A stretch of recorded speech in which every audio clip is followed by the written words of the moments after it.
Welcome to Marriage and Relationship Podcast by Dr. J. Papu, a place where good marriage and good relationships are not acceptable, where we strive for greatness and excellence, great marriages and excellent relationships. Stay with me.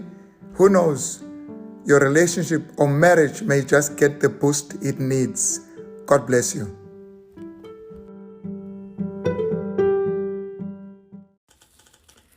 Here's a question. Is it advisable for a person to lower his standards in order to gain a relationship or improve a relationship? Let me explain what I mean by standard. I mean your values, your principles, ethical standards, what you believe, your conviction. If you discover that these are somehow making it difficult for you to progress in your relationship or are a stumbling block in your relationship, or either gaining a relationship or improving it, what should you do? Do you drop your standard or you drop the person in the relationship? And my view is, and research has shown, that if you base a relationship on a lie, it's not going to last. Relationships that are based on lie cannot be sustained. It's a lie to pretend as if your principles don't matter, your values don't matter. You are actually living a lie. You are actually contradicting yourself. You are creating yourself in a false image so that the relationship now is founded on a lie. You are not yourself in that relationship. And because you are not yourself in the relationship, chances of it lasting are very, very small. The best way to improve a relationship and to strengthen a relationship is for those in the relationship, for each person in the relationship, to be honest to himself or to herself. Now, that may not augur well for your partner.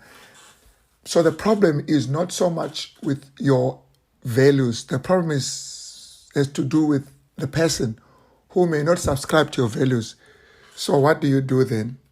Do you drop the values or you drop the person? I know it's going to be very difficult, but sometimes you drop the person, because when you drop the person, you are choosing yourself. In other words, you are choosing yourself because you are the sum total of your values and your principles and your convictions. If you drop that, now who do you become? What do you become? Who are you? How do you define yourself? So when you rather say, listen, friend, if this is how it's going to be. Listen, I'm not talking about things like color or superficial things that you can do away. You can do away with. I'm talking about conviction. I'm talking about values. What actually is who you are. Do you put that aside in order to have a relationship? Then you are very desperate if you are willing to kill yourself in order to survive in a relationship. Because if you are dead in a relationship, that relationship is not going anywhere.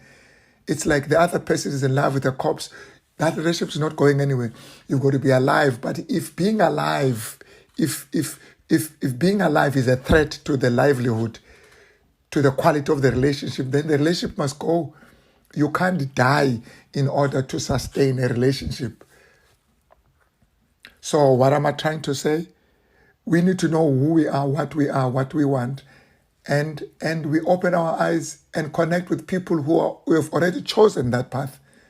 We don't go evangelize people to be part of the path we have chosen, to embrace our values, to embrace our principles.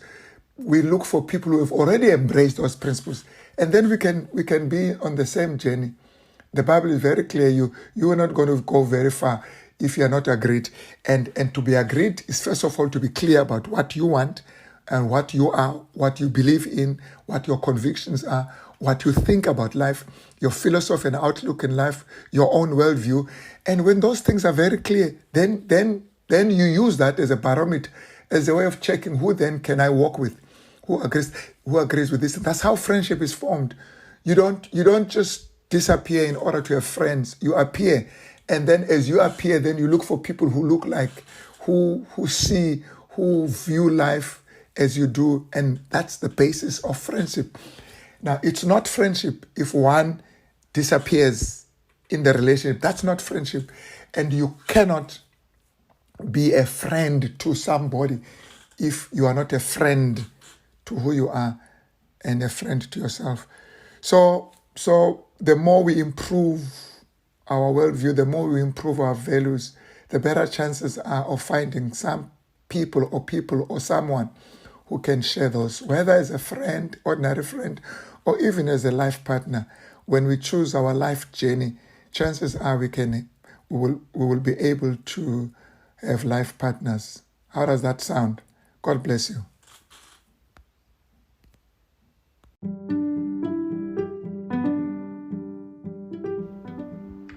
Remember, you can record your questions and post them on this platform, and I'll respond. Sometimes, based on the nature of your question, I might just create a podcast based on your question to help others as well. But if it is of a sensitive nature, I will just respond to you directly. Should you need any further intervention, please go to Dr. Papu online at yahoo.com, and so we can arrange a session. God bless you.